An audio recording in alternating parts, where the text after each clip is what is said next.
If you're in the FGC and you want to make content out of this video, whether it's watching it on your live stream or making a YouTube video, go ahead. I'm just trying to grow my fighting game audience. All I ask is that you credit me and ask your viewers to subscribe to this channel, Gamer FGC. Thanks. This is all the crazy stuff you can do in Marvel Tokon with crossover counter, crossover reflect, and perfect reflect.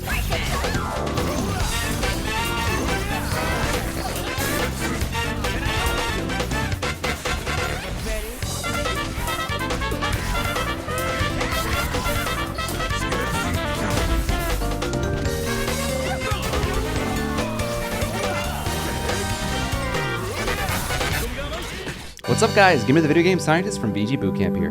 In Marvel Tokon Fighting Souls, there's only one defensive mechanic you can activate while blocking. It's called crossover counter, and it immediately has one of your teammates come in and hit the opponent off you, giving you frame advantage for Oki.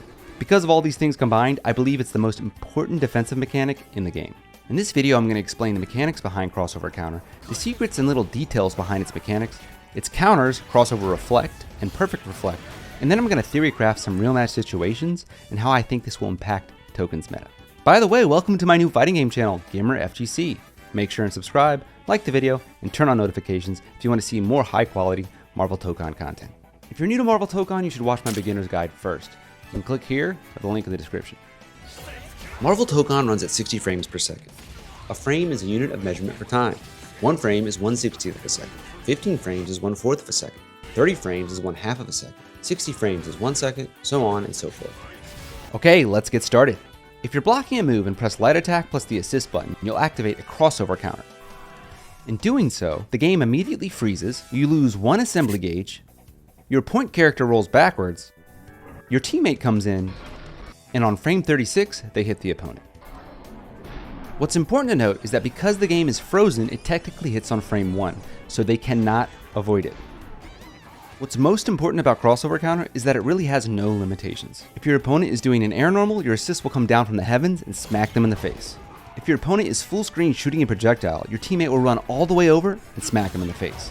Heck, if your opponent calls an assist, super jumps, and you block the assist and activate a crossover counter, your teammate will find their point character, and you guessed it, smack them in the face. Now, I bet you're wondering, what if they call an assist, crouch block before it hits my guard, I crossover counter their assist, and they block it? Well, they'll go into this sort of guard break hands in the air animation. Here's something else that's really important. If you have more than one teammate available, you can actually choose which one comes out for the crossover counter. For your slot 2 vertical assist, you have to press down plus light attack plus the assist button. This includes down forward and down backward. For your slot 3 assault assist, it's back plus light attack plus the assist button. For your slot 1 shooter assist, it's basically any other combination of the control stick plus light attack plus the assist button. The character you choose for your crossover counter is very important, but I'll get back to that later. And this part's key. Most characters knock the opponent really far away horizontally when they crossover counter, but about 25% of the cast knocks them vertically into air, forcing an airborne recovery. And lastly, you can tag into your teammate after the crossover counter. What's important about this is every character comes out at a different distance. So someone like Ms. Marvel is right on top of the point character, whereas characters like Magic or Ghost Rider are much closer to the opponent. Before we continue, I want to give a big shout out to Ninjalink. He originally helped me lab this out and theory craft this during the first beta. Go follow him on Twitter right now at Ninjalink. Now that we know how crossover counter works, let's talk about some of the oddities and little details about the mechanic. First of all, if the attacker calls an assist right before you do the crossover counter, the screen will freeze as per usual, but the assist will still jump on screen during the freeze, up into the point where they aren't invincible anymore, and they'll get hit. Secondly, although the game doesn't allow you to input attacks during the crossover counter freeze, it will allow you to block. Third, you cannot crossover counter off an air block, so when playing defense it's important to keep that in mind and potentially choose to stay grounded so you have access to it. All of these things we just learned about combined will actually affect how people play the game, so I wanted to go over some potential real game scenarios. But before that, are you sick of trying to play the game you love and just see people on Twitter complain about it and moan 24/7? If this is you, then you should join the Gamers Lab Discord. Here, we foster a community focused on having a positive attitude towards getting better at the game, through sharing tech, strategies, and guides, as well as matchmaking. We also have character-specific discussions and a forum where you can discuss anything. If this sounds like a place you want to be a part of, join my Discord now. The link's in the description. Seriously though, we have categories for Street Fighter 6, Marvel Tokon, 2XKO, Rivals of Aether 2, Smash Melee, Smash Ultimate, and more. Let's talk about crossover counter Oki. But first we gotta talk about the different recovery states in Marvel Tokon. When you're mid-combo in the air and hit stun runs out, you can press a button to do an air tech. There are 3 directions: forward air tech, neutral air tech, and back air tech. They all last 20 frames, and they all put you in the exact same spot vertically. If you do nothing when hit stun ends, you can delay your air tech, or just keep going and land on the ground. You gotta be careful though, because your opponent can hit you and combo you out of this state. As far as I'm aware, there are 2 grounded recovery states. First, ground tech, which allows you to immediately tech on the ground in 3 directions, which are forward tech and neutral tech, which both last 30 frames, and back tech, which is 10 frames longer at 40 total frames. The second grounded recovery state is a slow wake up, where you hit the ground for 33 frames, and then just like before, you can do a slow wake up forward roll or a slow neutral wake up, which both last 30 frames for a total of 63 frames. Or a slow wake up backwards roll, which is 10 frames longer at 40 frames, making the option 73 total frames. Now, these 3 grounded recovery states come with 3 different knockdown types. A soft knockdown, which allows you to choose between a ground tech or a slow wake up in order to make it harder for your opponent to mix you up. A regular knockdown, which does not allow for a ground tech, but you can do 3 different slow wake up options. And a hard knockdown, which forces a slow neutral wake up, making Oki super easy. The same thing happens if you wall splat someone and then let them slump. In general, so far, top players have been using back roll, both with a ground tech and a slow wake up, to make opponents whiff and then punishing them. You gotta be careful though, because there are technically ways to even cover back roll when doing Oki, and players are gonna get better at this as the game progresses. Alright, now that we know how recovery states work, let's get into the Oki you can do after a crossover counter. First of all, some ground rules. We're assuming here that you have a full team. We're also going to assume that your shooter assist is a non-beam projectile. They're the most common and come out the fastest at 36 frames. The last thing we're going to assume is that you're holding down back when you activate the crossover counter. This is important because it's the most likely scenario when you're blocking.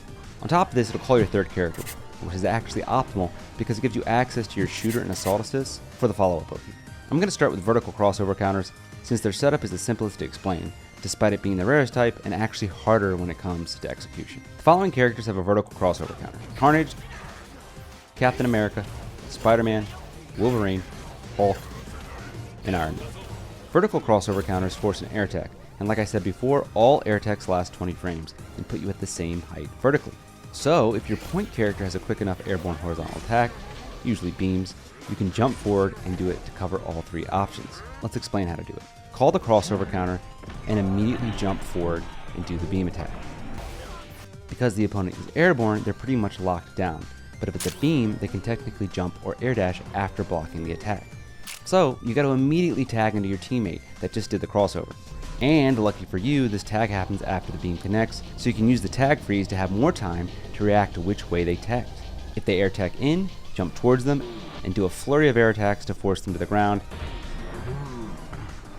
and finish with one of your air heavy attacks to put them in a lot of block stun. From here, you can dash and call your shooter assist at the same time and do a crouching light into a block string. At this point, you can start throwing in mix, or even tag into your shooter assist to keep the pressure going.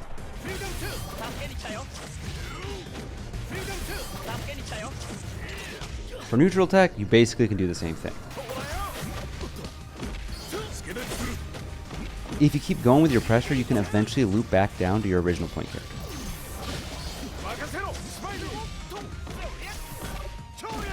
With this Star-Lord setup specifically, it's hard to deal with tech away because the electric gun has such little block stun. I found jumping forward, air dashing and calling your shooter assist at the same time, and then using an air normal to lock them down is pretty strong. If they end up jumping out, they'll land on the shooter assist move anyways and have to block. If they jump forward, you can try to get under them to cross them up, or just go for a crouch heavy and do a pressure string if they block it. If they air dash back, they'll be forced to the ground by your shooter assist. And if they air dash forward, they'll likely get hit by your shooter assist. By the way, if they don't air tech and get hit by the beam, you can just combo them out of it. And if they try to do a cymbal smash in the air, you can try to react to it during the freeze and swap the air medium to an air light, or just block. This is pretty advanced, but it technically works if done right, especially on tech forward and tech back. Although tech away is difficult for Cap, Hulk can chase it with dash jump medium and follow up. Also, if you have the opponent in the corner when you do this setup, it makes it a lot easier because tech back is a lot easier to manage. The only way to escape this setup is to do a delayed air tech. That being said, because they're delaying the air tech, they're technically giving your teammate more advantage, so you can react to which way they tech and do the following. For neutral tech, you can call your shooter assist and jump forward at the same time and do an air medium. On block, they'll fall on the ground and be forced to block the shooter, and then you can start putting on pressure. For tech in, it's a little different because your controls will get mixed up. You gotta press the dash macro while your control stick is in neutral and dash forward for a split second. Then jump towards them and call your assist and do an air medium into pressure. Just like Star-Lord's electric gun setup, tech away is difficult to lock down unless you're in the corner. As far as I can tell so far, the only point characters that have a setup are Star-Lord, Ghost Rider, Iron Man, and Carnage. For Ghost Rider's point setup, all you have to do is jump forward and do an air forward heavy. It has just enough blocks done that it forces them to the ground. But it has just little enough that they can immediately act after landing. So if you do the setup and then tag, on tech in you can choose to cross them up on landing and time it so it won't auto block. And on neutral tech you can lock them down with an air dash normal and the pressure.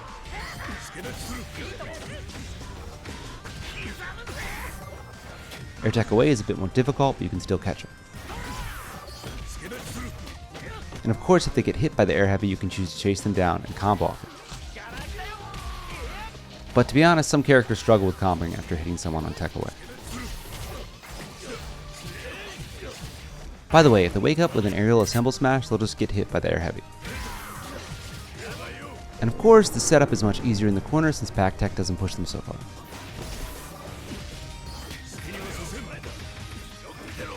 Iron Man's is pretty much the same as Star-Lord's, but you gotta super jump and do a unibeam to catch them jumping or just blocking.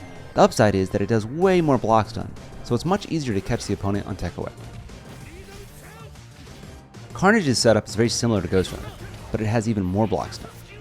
You super jump forward and slightly delay into his vicious skewer, and then tag. The timing is tight on tech away, but it's still possible. Because of the extra blocks done, you get a little more time to catch them on their tech back.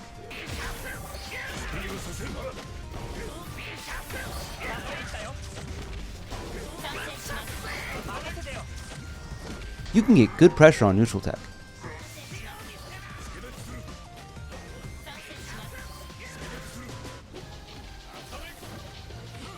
And on tech in, you can cross under them for a mix-up, or stay on the other side. On hit, there's so much done, it's really easy to follow up. Like I said before, this setup's kind of hard, and if they tech back, which is like the main tech people do, it gets even harder. So I suggest not trying to go for this setup, but if your vertical assist happens to be one of these characters that shoot up, it might be what you have to do. So you should lab it out yourself and try to find a setup that suits your character and your team better. Now let's get to the real setup. But first, make sure and like the video and subscribe to the channel. Did you do it yet? Thank you. 75% of the cast have a crossover counter that knocks the opponent across the screen. Again, for this setup, we're assuming your shooter assist is a non-beam projectile because these come out faster, and you're holding down back when you activate the crossover counter, so your third teammate comes in. This crossover counter setup is more complicated in explanation, but simpler in practice. Basically, once it connects, the opponent has 9 recovery options, so you gotta do something that covers all of them.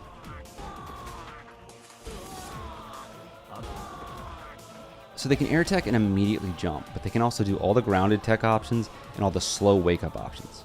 Generally speaking, you'll want your point character to do some sort of attack or projectile that covers everything from air tech to ground tech back. Then tag into your crossover character and react. If they're forced to block the projectile, you can start a canned pressure string based on which way they tech.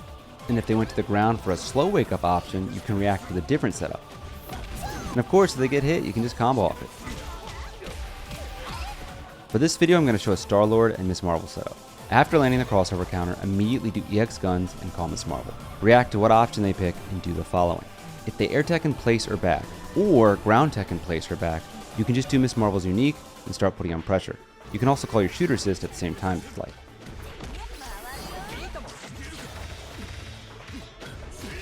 If they air tech forward or ground tech forward, they'll be in your face, so you can just dash forward and start applying pressure. As before, you can call an assist if you'd like.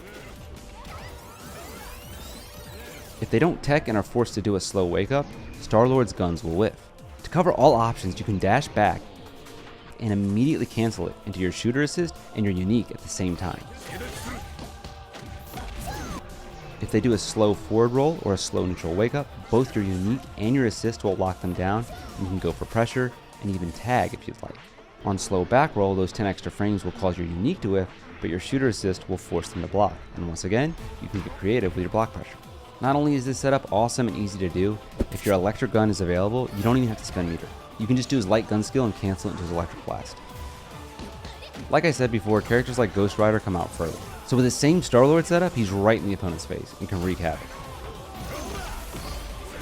And of course, if you do it in the corner, it makes whatever setup you choose way easier to pull off. I think in general, these horizontal crossover counter setups have a ton of potential.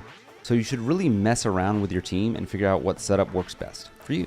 One last note, if they try to wake up with air assembly smash in this version, you can easily react to it during the freeze and do a crouch heavy to anti-air for a full combo. That being said, if they wake up with an assemble counter, just like any other scenario, you just have to deal with it unless you bait it out. But I bet in the future, someone's going to find a setup where assembly counter even whiffs. Now that we know how the setup works, here are some other ones. Iron Man can spam repulsor blast. And Deadpool can do EX guns. It's really hard to get an air jump after the air tech. I'm not sure if it can be buffered. So here's some setups that cover them air teching and then landing on the ground. They also cover ground techs. Storm can do EX heavy tornado, wait a split second for the tornadoes to come out, and then gust the wind forward to catch all air and ground tech options. Spider-Man can do EX heavy web shot. Ms. Marvel can do her unique, but with her I suggest calling your shooter assist so you can tag and put on more pressure. Now on a ground tech back, your unique will whip, but the assist will connect. With Penny you can do her light cyber web. It connects on all air techs. With ground tech in, the projectile will whiff, but your tagged character will have enough advantage to put on pressure. With ground tech away, the tag will cause the screen to move, which makes the projectile connect. With Blade, you can dash forward a bit and do EX guns into tag. It barely catches back air tech, forward ground tech, and back ground tech. There's one last setup I want to talk about, and that's air to ground crossover counter. If your opponent is airborne when you activate the crossover counter, your character will come from the heavens and slam them into the ground.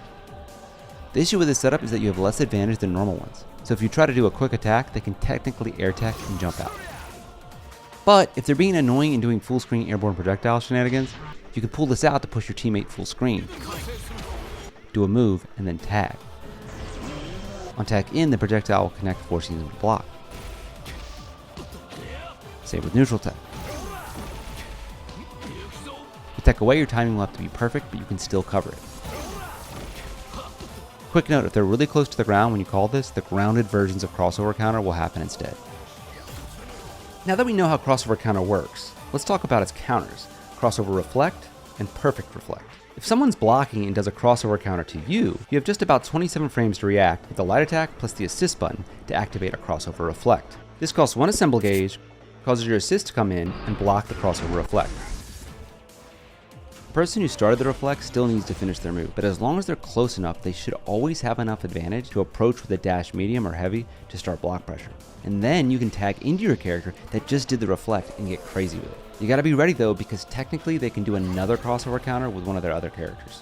Just like the crossover counter, you can choose which teammate it is. If you do a crossover reflect on frames 28 to 32, the crossover reflect will be a perfect reflect, which knocks the opponent down and disassembles them. Disassembling makes it so they have no assembly gauge and can't call assists. They do, however, still have access to assemble counter and assemble smash. It's one of the worst positions to be in, especially against an opponent with a full team. And since the person who does the perfect reflect has frame advantage for Oki, it makes it an even worse position to be in. Now, the opponent cannot ground tech the perfect reflect. They have to do a slow wake up option. One of the easiest setups is just to do a slower projectile that covers all three options. Time the move so the tag happens after the get up option starts, so you can react to which one they do. And then tag into your assist. If they do a slow neutral wake up, you can pretty much do whatever you want, and come up with a unique setup with each of your characters, because if they wake up with assemble smash, it'll whip. And if they wake up with assemble counter, it'll also whip. The same applies to slow back roll. You just might have to adjust the setup. Slow forward roll is where things get tricky. You'll just have to come up with a setup that works for your character.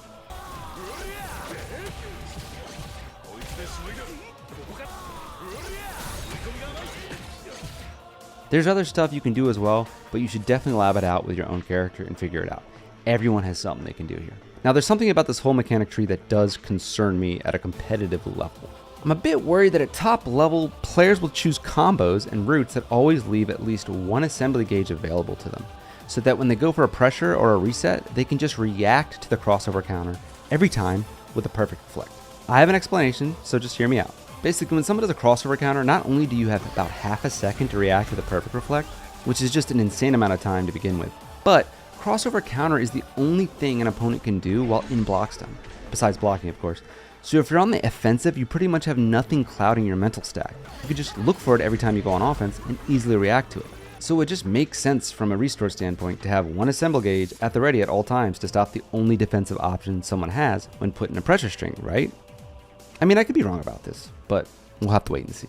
By the way, something else I think is incredibly strong is waiting for your opponent to throw a full screen projectile, blocking it, and then doing a crossover counter. Because of the OK you get off a crossover counter, this is just free pressure, and being able to get it off blocking a full screen projectile is just honestly super broken. The risk reward seems pretty high, especially since they cannot disassemble you at that distance. Oh, and for vertical crossovers, it removes that annoying back tech since it forces them to be cornered.